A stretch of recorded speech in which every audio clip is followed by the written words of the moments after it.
Hello दोस्तों, ओम नमो भगवते वासुदेवाय। बात करेंगे परिवर्तिनी एकादशी व्रत की कथा और पारण समय के बारे में।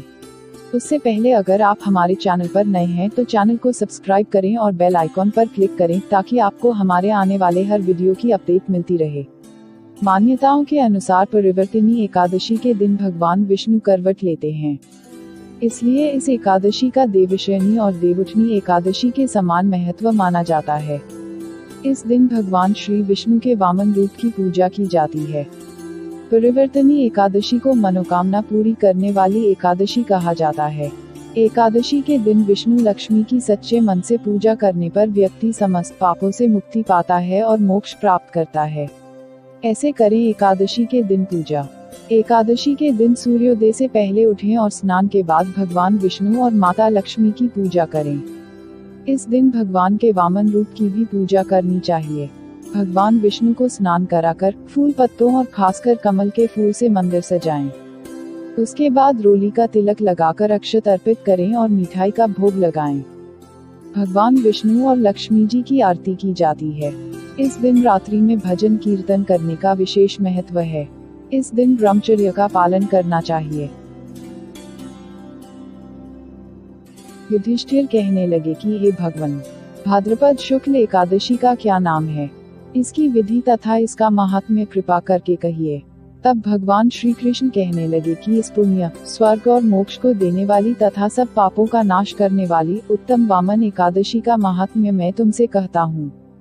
तुम ध्यानपूर्वक सुनो। यह पद्मा परिवर्तिनी एकादशी जयंती एकादशी भी कहलाती है। इसका यज्ञ करने से वाजपेय यज्ञ का फल मिलता है। पापियों के पाप नाश करने के लिए इससे बढ़कर कोई उपाय नहीं।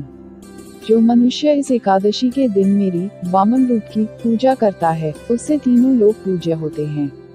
अतः मोक्ष की इच्छा करने वाले मनुष्य इस व्रत को अवश्य करें। जो कमल नयन भगवान का कमल से पूजन करते हैं वे अवश्य भगवान के समीप जाते हैं। जिसने भाद्रपद शुक्ल एकादशी को व्रत और पूजन किया उसने ब्रह्मा विष्णु सहित तीनों लोकों का पूजन किया। अतः हरिवासर अर्थात एकादशी का व्रत अवश्य करना चाहिए। इस दिन भगवान करवट लेते हैं, इसलिए इसको परिवर्तिनी एकादशी भी कहते हैं। भगवान के वचन सुनकर युधिष्ठिर बोले कि भगवान, मुझे अति संदेह हो रहा है कि आप किस प्रकार सोते और करवट लेते हैं तथा किस तरह राजा बलि को बांधा और वामन रूप रखकर क्या क्या लीलाएं की। चातुर्मास के व्रत की क्या विधि है तथा आपके शयन करने पर मनुष्य का क्या कर्तव्य है, सो आप मुझसे विस्तार से बताइए। श्री कृष्ण कहने लगे कि हे राजन, अब आप सब पापों को नष्ट करने वाली कथा का श्रवण करें। त्रेता युग में बलि नामक एक दैत्य था। वह मेरा परम भक्त था। विविध प्रकार के वेद सूक्तों से मेरा पूजन किया करता था और नित्य ही ब्राह्मणों का पूजन तथा यज्ञ के आयोजन करता था। लेकिन इंद्र से द्वेष के कारण उसने इंद्रलोक तथा सभी देवताओं को जीत लिया। इस कारण सभी देवता एकत्र होकर सोच विचार कर भगवान के पास गए। बृहस्पति सहित इंद्रादिक देवता प्रभु के निकट जाकर और नतमस्तक होकर वेद मंत्रों द्वारा भगवान का पूजन और स्तुति करने लगे। अतः मैंने वामन रूप धारण करके 5वां अवतार लिया और फिर अत्यंत तेजस्वी रूप से राजा बलि को जीत लिया। इतनी वार्ता सुनकर राजा युधिष्ठिर बोले कि हे जनार्दन, आपने वामन रूप धारण करके उस महाबली दैत्य को किस प्रकार जीता? श्री कृष्ण कहने लगे, वामन रूपधारी ब्रह्मचारी, मैंने बलि से 3 पग भूमि की याचना करते हुए कहा, ये मुझको 3 लोक के समान है और हे राजन, यह तुमको अवश्य ही देनी होगी। राजा बलि ने इसे तुच्छ याचना समझकर 3 पग भूमि का संकल्प मुझको दे दिया और मैंने अपने त्रिविक्रम रूप को बढ़ाकर यहाँ तक कि भूलोक में पद, भुवरलोक में जंघा, स्वर्गलोक में कमर, महलोक में पेट, जनलोक में हृदय, यमलोक में कंठ की स्थापना कर सत्यलोक में मुख, उसके ऊपर मस्तक स्थापित किया। सूर्य, चंद्रमा आदि सब ग्रहगण, लोक, नक्षत्र, इंद्रादिक देवता और शेष आदि सब नागगणों ने विविध प्रकार से वेद सूक्तों से प्रार्थना की। तब मैंने राजा बलि का हाथ पकड़कर कहा कि हे राजन, एक पद से पृथ्वी, दूसरे से स्वर्गलोक पूर्ण हो गए। अब तीसरा पग कहाँ रखूं? तब बलि ने अपना सिर झुका लिया और मैंने अपना पैर उसके मस्तक पर रख दिया, जिससे मेरा वह भक्त पाताल को चला गया।